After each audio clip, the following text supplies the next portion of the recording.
it's basically carnival atmosphere and then enjoyment. How do we get the former players back into the sport, Bringing back that old memory. Once we are on the field, it's game time. It's going to be one big carnival, bandstand, entertainment, food stalls and beverage stalls. Not only for the players who are on the field, it will be their families, the people who are married and they have kids. It's a fantastic experience for youngsters as well as older folks to come and play together, and it's a fun event.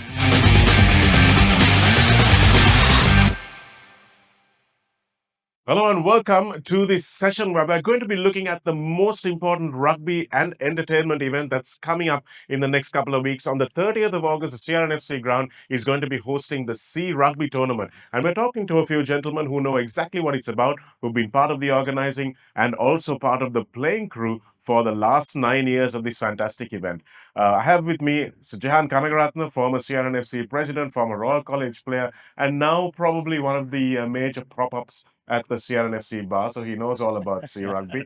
We have Mr. Dilroy Fernando also, his former teammate, 9 and 10 for CR for many years. And we have Dilroy, who is one of the chief organizers for this tournament as well. And we have Mr. Gayan Fernando, who is also one of the players who has graced his ground, played in a brilliant Ananda College team in the mid-2000s. Gayan unfortunately gave up rugby a little too early due to injuries, but he's back at C Rugby and he's playing maybe not the best rugby of your life, Gayan, but close enough.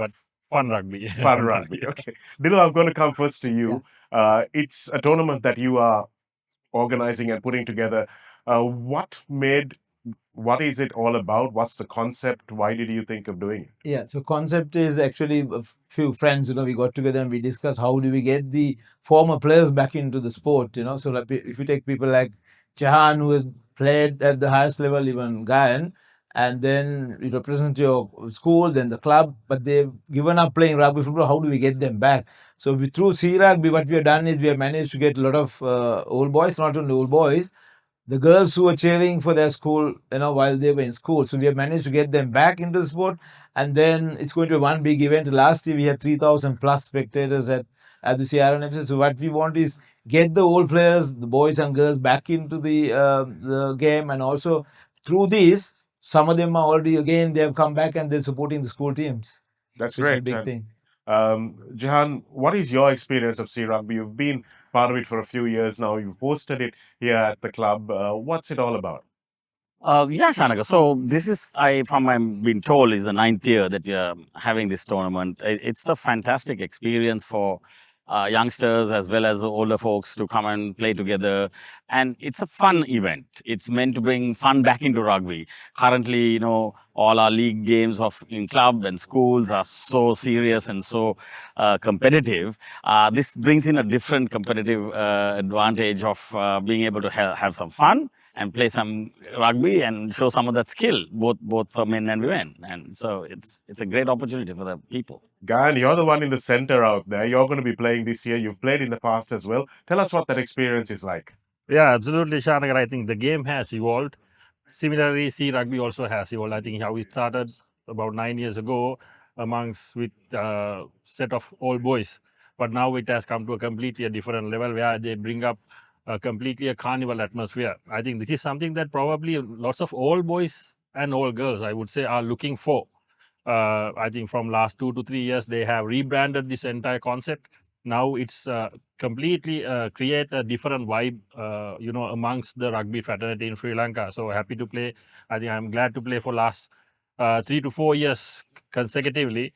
So it's all about the experience. I think I remember when we were schooling, there were fantastic tournaments that we were looking for, like organized by like certain schools, like with a completely a carnival atmosphere. I think this is something that everyone will cherish throughout their career. So I think we are eagerly looking forward for this year as well. Nice. Dilo, explain the coming together of the tournament. What is the format?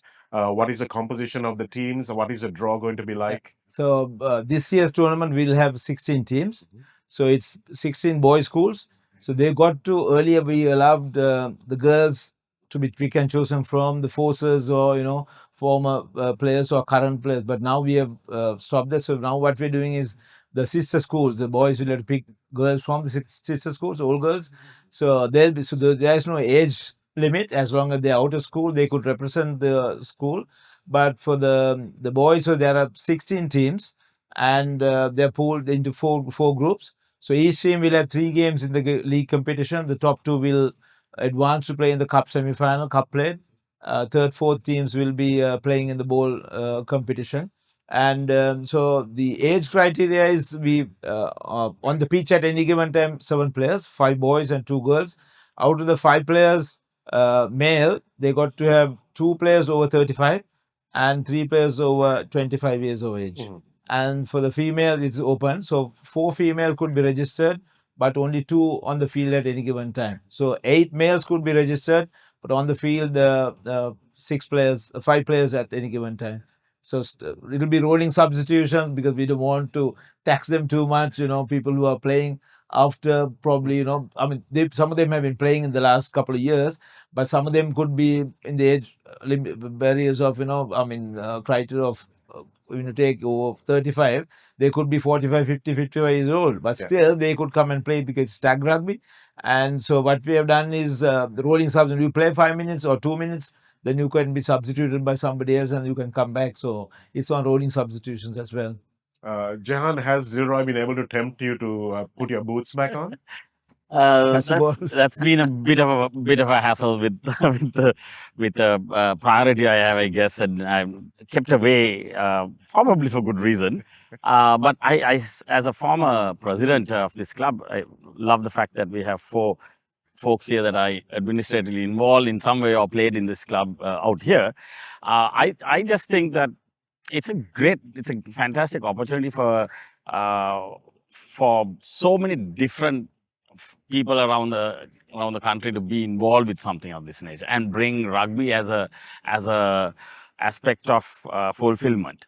So I'm really happy that it's the 9th year and it's going stronger and stronger. And like Gayan said, it has also evolved, the way the tournament is being held. And one good thing about what Dilroy just said, a couple of years ago, we wanted to see how we can get women's schools in Colombo involved with rugby. And here it is. I mean, there is a great opportunity for those schools to come and play this game. It's the fastest growing women's sport in the world. And to have this opportunity is really good. But no, I'm not getting out of the field. Women's Rugby World Cup coming up as well in 2025. So you've managed to bring the women onto the field. Dilo, how long did that take? How difficult was it to convince people to... Shanaka, first 2-3 years, we did only males playing rugby. And then we thought, to add a little bit of glamour into it and also to bring in female crowds, spectators. So then only we added the female, but it was open. So most of them got female players who were playing for Army or Navy or Air Force, So then we thought, okay, if we are going to have bigger crowds, more participation from all girls from schools, and then we added in this female players from the sister schools, which was 3 years ago, and that really helped us bring in bigger crowds, So it's basically carnival atmosphere and then enjoyment. So not only the tournament, so pre-tournament we have events as well. There's one tomorrow with already 170 plus people have confirmed participation. So it's gathering, people coming together.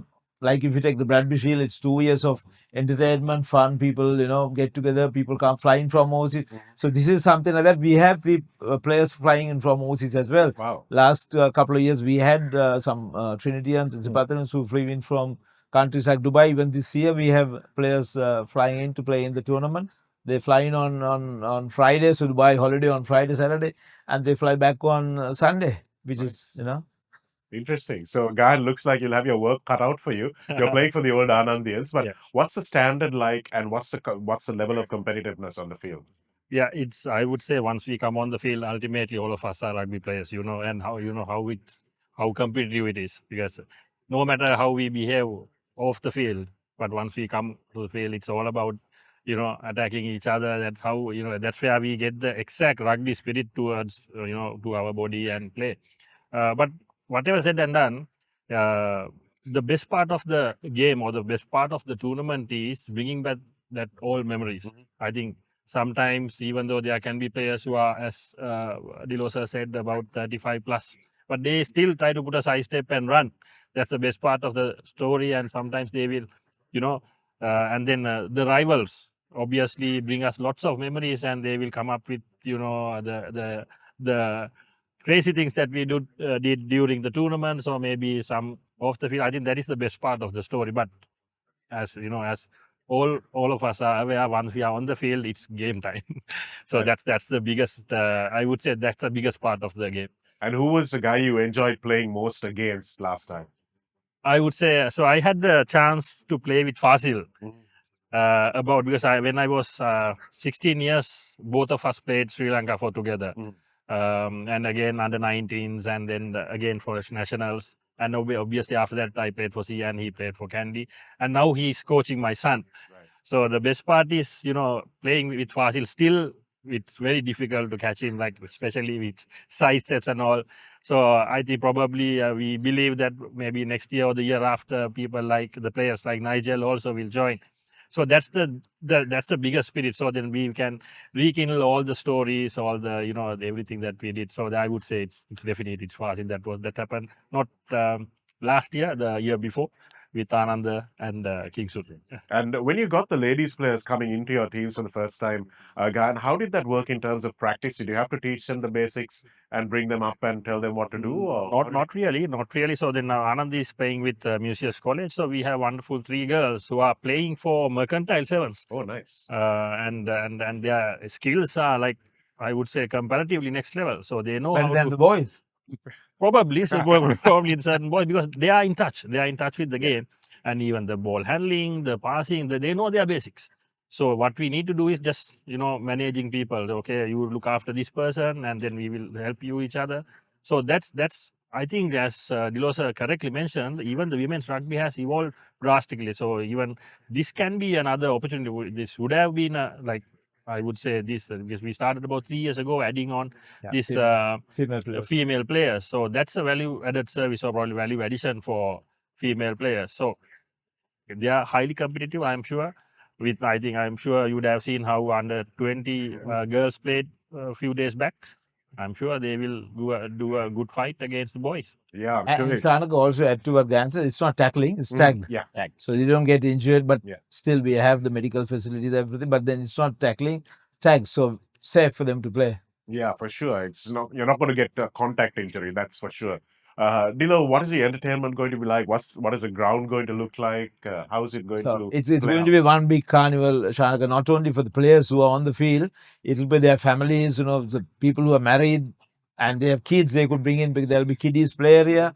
And for the fathers and the mothers who are going to be there, there'll be entertainment. There'll be 4 bands in attendance plus 3 DJs. So we are kicking off the tournament at 4 p.m.